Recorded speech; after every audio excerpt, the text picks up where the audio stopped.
Hi friends, please like, share and subscribe to my channel. ఈ ఛానల్లో Robert కియోసాగి గారు రాసిన guide to becoming rich chapter 3 what is the price of education గురించి ఈ వీడియోలో చెప్తాను. రచయితను ఇలా తరచుగా అడుగుతూ ఉంటారు, స్కూల్కి వెళ్ళడం ఇంపార్టెంటా అని అడగగా రచయిత ఇలా సమాధానం ఇస్తారు. స్కూల్కి ఖచ్చితంగా వెళ్ళాలి. ఎడ్యుకేషన్ అనేది మన లైఫ్లో చాలా ఇంపార్టెంట్. ఇండస్ట్రియల్ ఏజ్ నుంచి ఎడ్యుకేషన్ ఇన్ఫర్మేషన్ ఏజ్ వరకు చాలా మారింది. మనం ఎప్పటికప్పుడు కొత్త విషయాలు నేర్చుకుంటూ ఉండాలి. ఇండస్ట్రియల్ ఏజ్లో అంటే పాతకాలంలో job security, job for life, ఒకటే ప్రొఫెషన్ ఉండాలి. మెడికల్ కేర్ అనేది ఖచ్చితంగా ఉండాలి.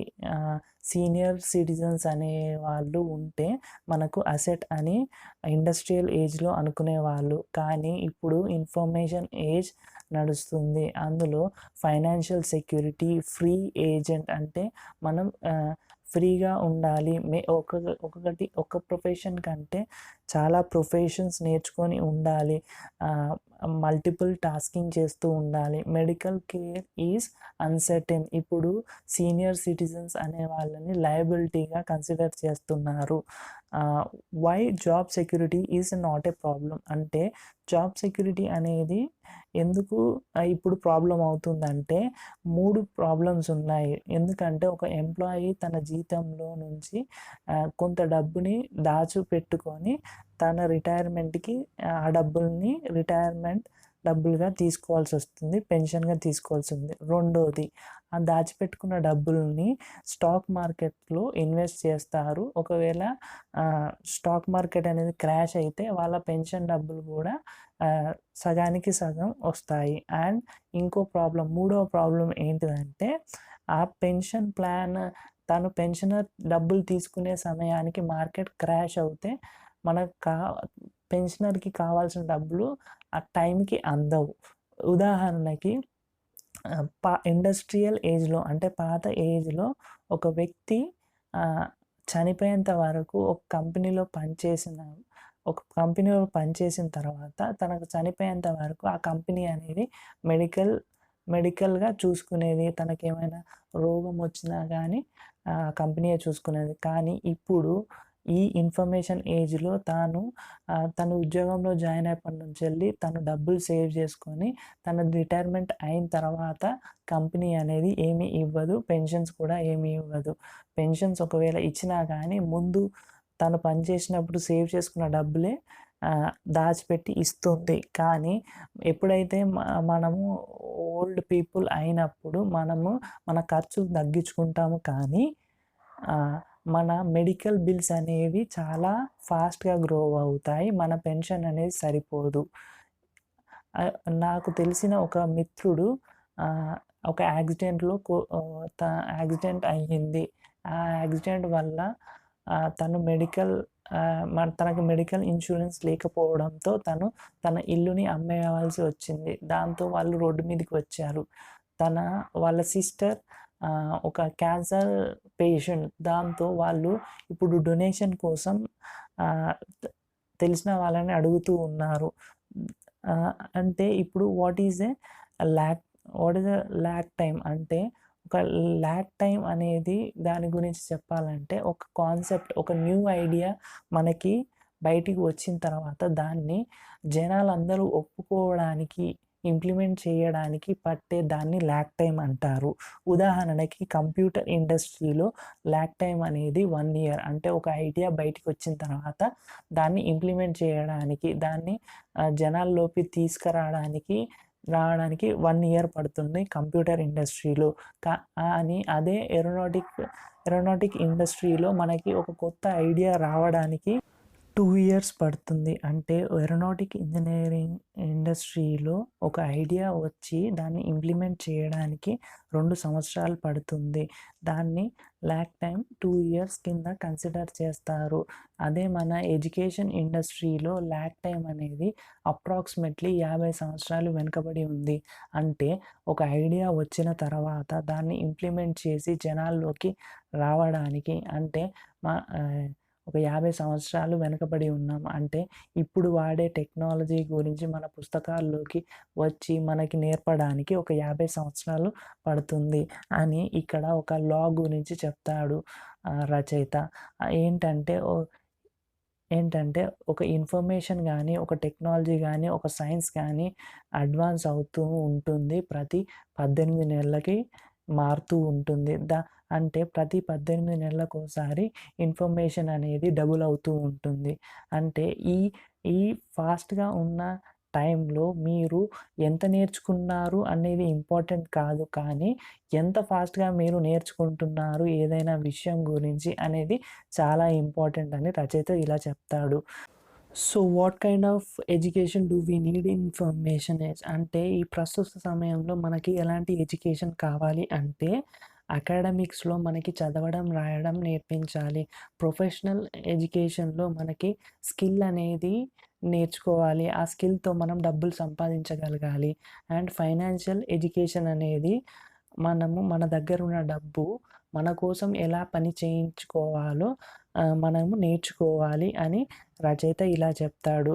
ఎయ్ ఏంటంటే చాలామందికి ఈ వాళ్ళు బాగా చదువుకొని ఉంటారు కానీ వాళ్ళకి ఫైనాన్షియల్ స్టేట్మెంట్ అంటే ఏంటో తెలీదు. దాన్ని ఎలా చదవాలో తెలీదు. వాళ్ళకి ఇంకా difference between assets and liabilities అంటే ఏంటో తెలీదు. అసెట్స్ అండ్ లయబిలిటీస్ అంటే ఏంటో తెలీదు. Good debits and bad debits అంటే ఏంటో తెలీదు.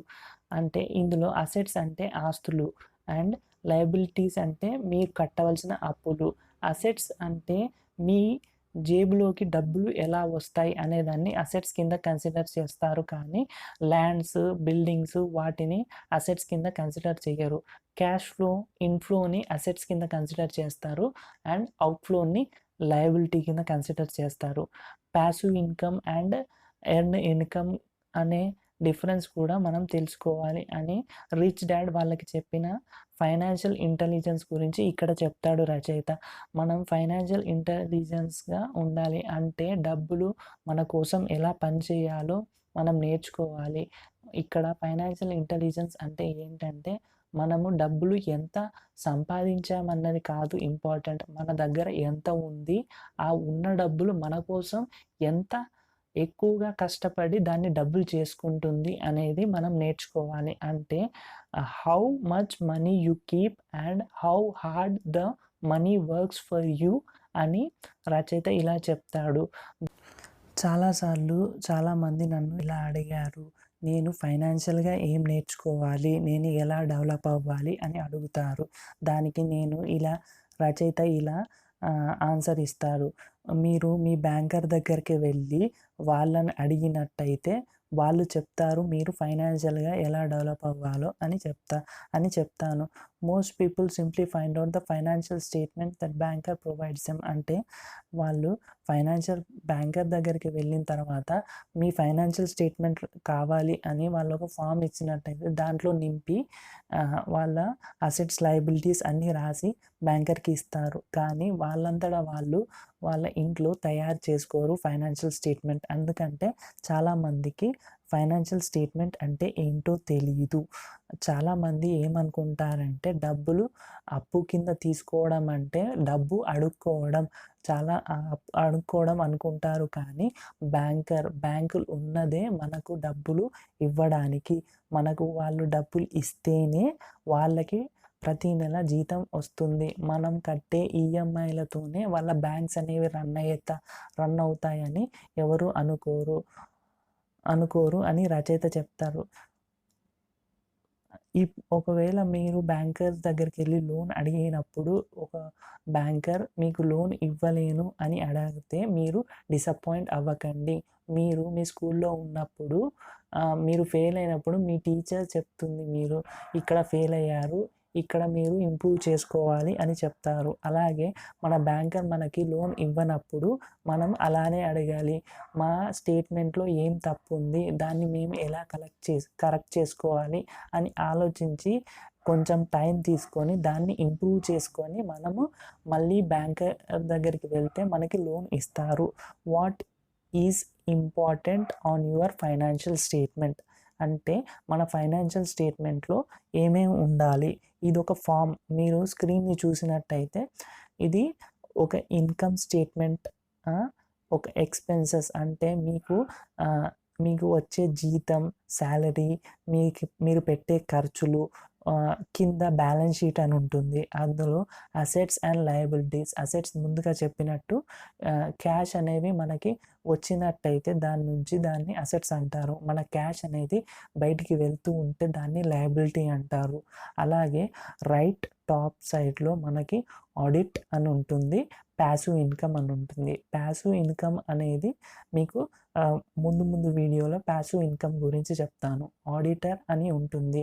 అంటే ప్రతి నెలకో, 2 నెలలకో, క్వార్టర్లీకో అంటే 3 నెలలకు ఒకసారన్నా మన ఫైనాన్షియల్ స్టేట్మెంట్ అనేది వేరే వాళ్ళకి అప్పగించి ఆడిటింగ్ చేయాలి. ఆడిటింగ్ అంటే ఏంటిదంటే ఒక ఇన్స్పెక్షన్ టైప్. ఒకవేళ అక్కడ మనకి పాజిటివ్ క్యాష్ ఫ్లో ఉందంటే మీరు ధనవంతులు అవుతున్నట్టు లెక్క. ఒకవేళ మీరు నెగెటివ్ క్యాష్ ఫ్లోలో ఉన్నట్టయితే మీరు పేదవాళ్ళుగా ఉంటున్నట్టు లెక్క. మీరు మీ తప్పుల నుంచి నేర్చుకొని ధనవంతులు మారే అవకాశం ఉంటుంది. మీకు ముందుగా చెప్పినట్టు మా పేదనాన్న చాలా బాగా చదివాడు. ఏ గ్రేడ్ వస్తుంది తనకు ఒక పీహెచ్‌డీ ఉంది. కానీ తాను ఫైనాన్షియల్‌గా ఫెయిల్ అయ్యాడు. ఆ విషయం తన జాబ్ కోల్పోయిన తర్వాత తెలిసింది. అప్పుడు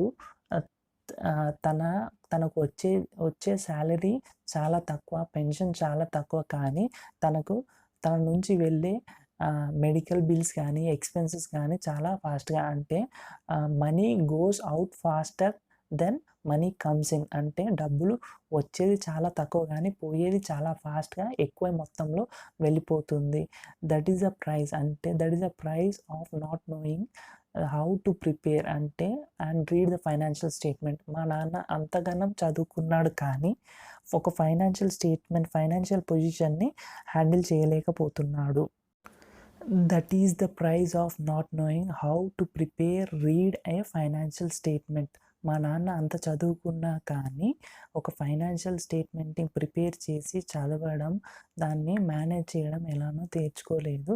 50 సంవత్సరాల తర్వాత తన జాబ్ కోల్పోయిన తర్వాత ఇప్పుడు బాధపడుతున్నారు. నేను నా వైఫ్ కిమ్ ఫైనాన్షియల్ ఆడిటింగ్‌కి ప్రతి నెల 2 సార్లు వెళ్తాము. స్టార్టింగ్‌లో మా దగ్గర డబ్బులు లేనప్పుడు చాలా పెయిన్‌ఫుల్‌గా ఉండేది. ఎందుకంటే మేమెప్పుడు నెగెటివ్ క్యాష్ ఫ్లోలోనే ఉండేవాళ్ళము. అప్పుడు మీకు చాలా బాధ వేసేది. మేము మా మిస్టేక్స్ నుంచి నేర్చుకున్నాము, ఇంప్రూవ్ అయ్యాము. ఇప్పుడు కూడా మేము ప్రతి నెల 2 సార్లు ఆడిటింగ్‌కి వెళ్తాము. కానీ ఇప్పుడు మా అసెట్స్ అనేవి ఇంక్రీజ్ అవ్వడం వల్ల మా పాసివ్ ఇన్కమ్ అనేది కూడా ఇంప్రూవ్ అయింది. మేము ధనవంతులుగా మారాము. మేము మా మిస్టేక్స్ నుంచి నేర్చుకున్నాము. ఎలాగైతే నేను 15 సంవత్సరాలు అప్పుడు ఇంగ్లీష్ సబ్జెక్ట్‌లో ఫెయిల్ అయ్యాను. అప్పుడు మా టీచర్, మా నాన్నల సలహాతో నేను ఇంప్రూవ్ ఎలా చేసుకున్నానో, అలాగే ఈ ఆడిటింగ్స్ వల్ల నేను ఇంప్రూవ్ ఎలా చేసుకున్నానో అలా ధనవంతుని అయ్యాను. My income column today. ఈరోజు నేను నా వైఫ్ ఇన్కమ్ కాలమ్ అనేది ఇలా ఉంటుంది. ఆర్డినరీ ఇన్కమ్ అనేది 10% ఉంటుంది. పోర్ట్‌ఫోలియో ఇన్కమ్ అనేది 20% ఉంటుంది. పాసివ్ ఇన్కమ్ అనేది 70% ఉంటుంది. అంటే నేను కష్టపడి జాబ్ చేసినందుకు నా ఇన్కమ్ అనేది దానివల్ల 10% ఉంటే, మిగతా నా ఆస్తుల వల్ల వచ్చే ఇన్కమ్ 90% ఉంటుంది. కొన్ని రోజుల క్రితం నన్ను ఒక న్యూస్ రిపోర్టర్ ఇలా అడిగారు, "మీరు ఎంత సంపాదిస్తారు? మీ పేచెక్ ఎంత? అంటే మీ సాలరీ ఎంత?" అని అడిగారు. దానికి నేను అంతగా ఏం సంపాదించను అని సమాధానం ఇచ్చాను. ఆ ఇంటర్వ్యూ అయిపోయింది. కానీ ఆ ఇంటర్వ్యూ గురించి నేను చెప్పాలి. ఆ ఇంటర్వ్యూయర్ నన్ను ఇలా అడిగారు, "మీ జీతం ఎంత? మీ పేచెక్ ఎంత?" అని అడిగాడు. అంటే తను అడిగేది ఏంటంటే నా సాలరీ గురించి అడిగాడు. నా సాలరీ అనేది చాలా తక్కువ ఉంటుంది. కానీ నా పాసివ్ ఇన్కమ్ అంటే నా ఆస్తుల ద్వారా వచ్చే ఇన్కమ్ అనేది చాలా ఎక్కువ ఉంటుంది. అండ్ రీసెంట్‌గా నేను ఒక $1,20,000 అనేవి తప్పుగా ఇన్వెస్ట్ చేసి కోల్పోయాను. దాంతో నా యొక్క ఫ్రెండ్ కోప్పడ్డాడు. తను చాలా అప్సెట్ అయ్యాడు. కానీ నేను, నా భార్య మాత్రం అప్సెట్ అవ్వలేదు. ఎందుకంటే మేము చాలా డబ్బులు సంపాదించాం. అందులో $1,00,000 అనేవి తప్పుగా ఇన్వెస్ట్ చేసి మోసపోయాము.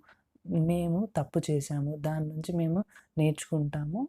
అండ్ మేము ఇంకా ఎక్కువ డబ్బులు సంపాదించే అవకాశం ఉంటుంది. కానీ మా ఫ్రెండ్ అనేవాడు $1,00,000కి చాలా అప్సెట్ అయ్యాడు. అండ్ ఫియర్ ఆఫ్ లూజింగ్‌తో ఉన్నాడు. అంటే భయపడుతున్నాడు కోల్పోవడానికి. కానీ మేము అలా కాదు. ఒక మిస్టేక్ జరిగినప్పుడు దాని నుంచి నేర్చుకోవడానికి ప్రయత్నిస్తాం అని మా యాటిట్యూడ్ ఇలా ఉంటుంది అని రచయిత ఇలా చెప్తాడు ఈ లెసన్‌లో. నా నరేషన్ గనుక మీకు నచ్చినట్టయితే please like, share and subscribe to my channel.